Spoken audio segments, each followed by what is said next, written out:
3 करोड़ बच्चा स्कूल नहीं जा रहा, उनमें से 1 करोड़ डंकियां लगा के अमेरिका आएगा। मेरे जैसे नादान उनमें से विवेक रामास्वामी को ढूंढते, मेरे जैसे नादान उन डंकियों वालों के अंदर से काश पटेल ढूंढते। कंपैरिजन गलत है। Already Indians occupy very important positions in multinational corporations, big American corporations, Senate, Congress के अंदर हर जगह पे इंडियंस पहुंचे हुए। देखिए साल मैंने बता रहा हूं, डिप्लोमेसी इजराइल को पीछे छोड़ रहा है भाई भारत इस वक्त, और किससे छोड़ रहा है? सिर्फ तालीम की वजह से। अगेन सिर्फ ये जरूर होगा कि इंडिया जो है वो बड़ा हो जाएगा ना, चौड़ा। हाँ, वो चौड़ा हो जाएगा। अच्छा, दुनिया बदल रही है, हालात भी तब्दील हो रहे हैं, जमीनी हकाइक भी तब्दील हो रहे हैं। इंडिया को देखो जी, दिखाएं, बताएं। देखिए पाकिस्तान का हदूदरबा और इंडिया का हदूदरबा बहुत ज्यादा फर्क है। तो बस ये बहुत ज्यादा होके भी वो हमारे से खाम करता है, हमारे से डरता है। भारत की डिप्लोमेसी के बारे में उसका कंपैरिजन तो नहीं बनता, अफसोस तो होता है। मेरे जैसा बंदा देखता है कि यार देखो भारत अपने डिप्लोमेसी के इतने पीक पे जा रहा है, हम कहाँ हैं। वॉशिंगटन डीसी में जहां इनॉग्रेशन हुई, उसको मैंने बड़ा उसका एनालाइज करने की कोशिश की कि यहां पे भारत इतना उसका इन्फ्लुएंस है कि डोनाल्ड ट्रंप साहब के पीछे जो सीटें थी, दे आर वेरी वैल्यूएबल सीटें थी, बहुत वैल्यूएबल सीटें। उसमें उषा वैंस को देखा है तो वो भी जेडी वैंस के साथ बैठी, किस वजह से? आईवी लीग लॉ स्कूलों से पढ़ी है। फिर जो सुप्रीम कोर्ट का जज वहां पे उसका ओथ लेने के लिए आया था, वो उसी की क्लर्क रह चुकी है। उषा के पीछे भी स्ट्रेंथ उसकी एजुकेशन। उससे पीछे चले, सुंदर पिचाई देखें, उसके पीछे विवेक रामास्वामी देखें। विवेक रामास्वामी बायोमेडिसिन पढ़ के आया, तो लॉ स्कूल में जब गया उस वक्त भी उसके पास 1 मिलियन से ज्यादा थी, अभी अंडर ग्रेड था। जब लॉ स्कूल ग्रेजुएट किया, his net worth was $11 million. उसका वालिद यहां पीएचडी करने आया था, डंकी लगा कर नहीं आया था। उसके बाद मैंने देखा विवेक रामास्वामी, काश पटेल को देखा, ब्रुकलिन के उसके माँ बाप आए यहाँ पे ब्रुकलिन से। फिर उसके बाद आप देखें यहाँ पे हरमीत ढिल्लों को देखें, और उसके बाद बेशुमार लोग हैं उसमें। सामने जो पहली कुर्सी थी सामने, डॉक्टर जयशंकर, फॉरेन ऑफिस को ज्वाइन किया 1977 में, 48 ईयर्स अपनी जेब में डाल के फिर रहे, डिप्लोमेसी का एक्सपीरियंस। दूसरी तरफ हमारे फॉरेन मिनिस्टर की क्वालिफिकेशन है कि वो वजीर आजम के सम थी। जयशंकर को तो देखिए सीट कौन सी थी, ट्रंप साहब के बिल्कुल सामने वाली सीट पे बैठे। बिल्कुल।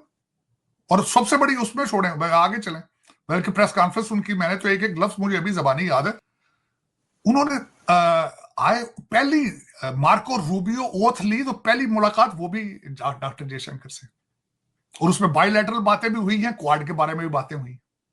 इस एक सिंगल ट्रिप के अंदर जो डॉक्टर जयशंकर साहब यहां से जो अचीव करके गए हैं, मैं वो आपको अर्ज करना चाह रहा था।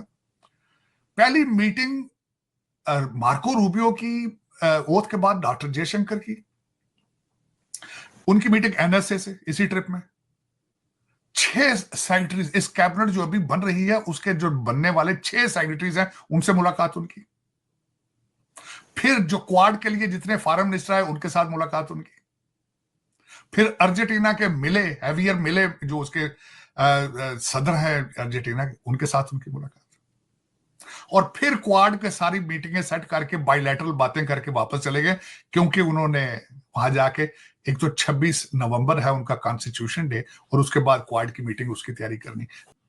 एक तरफ क्या हो रहा है, भारत कहां जा रहा है, भारत कहां जा रहा है, और आप कहां जा रहे हैं। देखिए साल मैंने बता रहा हूं, डिप्लोमेसी इजराइल को पीछे छोड़ रहा है भाई भारत इस वक्त, और किससे छोड़ रहा है? सिर्फ तालीम की वजह से, सिर्फ तालीम।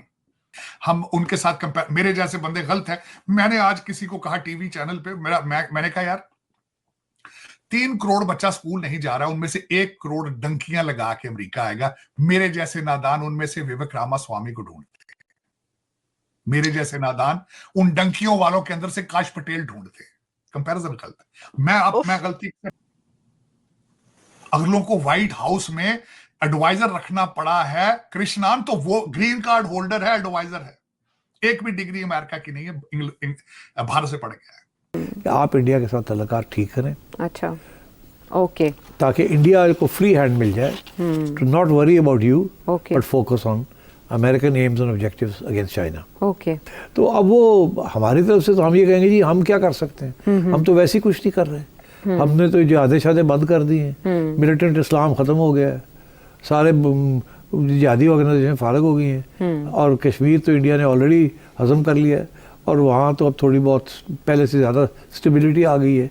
हम तो कोई इंटरफेयर नहीं कर रहे, तो और हम क्या, हम तो ट्रेड भी शायद शुरू करना चाहते हैं, इंडिया नहीं शुरू करना चाहता, तो इस किस्म की बात। तो मेरा ख्याल है कि वो हम तो वैसे ही we are not creating trouble for India. तो अगेन सिर्फ ये ज़रूर होगा कि इंडिया जो है जी वो बड़ा हो जाएगा ना, चौड़ा। हाँ वो चौड़ा हो जाएगा। अच्छा, इंडिया अगर चौड़ा होया तो उन्हें फिर साड़ी अखा कटते रहना साढ़े वाल। हाँ ठीक है ना? जयशंकर साहब तो पहुंचे हुए थे, हमारे हाँ, मोहसिन वो नकवी तो साहब इंटीरियर मिनिस्टर, वो फॉरेन मिनिस्टर। हमारे तो कहीं और थे और वो कहीं और थे। हाँ वो तो फ्रंट रो में थे सामने, बिल्कुल। तो इससे जाहिर होता है जो आपकी बात है कि वो कैसे होंगे, यूं होंगे। Absolutely in the front row, invited. अच्छा, तो अनडॉक्यूमेंटेड इंडियंस के हवाले से इंडिया कैसे तैयार हो गया? क्या वो इन पे बात नहीं करेगा, या वो मामूली हिस्सा है? वो तो स्ट्रेट अवे इंडिया मान गया।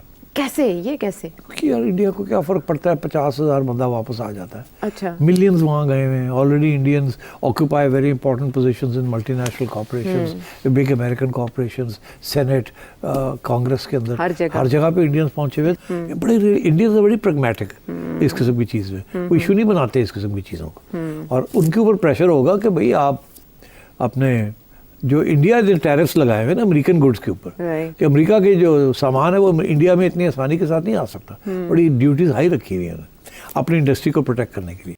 हालांकि कंपैरिजन तो नहीं करना चाहिए, बनता ही नहीं, कंपैरिजन बनता ही नहीं। आज भी मैं एक जगह बैठा था दोपहर को, एक मीटिंग में, तो किसी ने कहा यार, मैंने कहा यार पाकिस्तान से कंपैरिजन बनता नहीं है, हमारा कंट्री जो है वो कर्जों पे है, इमदादों पे है, लूट मार है। आप रिसेंटली इत्तेफाक हुआ है कि 22,000 ब्यूरोक्रेट डुअल सिटीजन है। भारत के अंदर ये चीजें नहीं है। भारत के पिछले 5 वजीर आजम कहां थे? भारत के अंदर होंगे। पिछले 5 चीफ जस्टिस कहां होंगे? भारत के अंदर होंगे। मिलिट्री चीफ पिछले 5, वो सारे भारत के अंदर होंगे। हमारे सिटिंग जो है वो पाकिस्तान के अंदर नहीं है। मैं इस वक्त बता सकता हूं कि आपके कितने जजेस, चीफ सुप्रीम कोर्ट के जजेस के इनके बच्चे कहां हैं?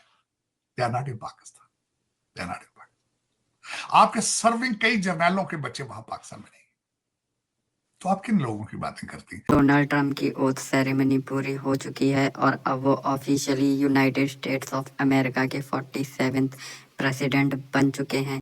और नई सरकार बनने के बाद जो सबसे पहली मीटिंग होती है वो बहुत ही क्रूशल होती है।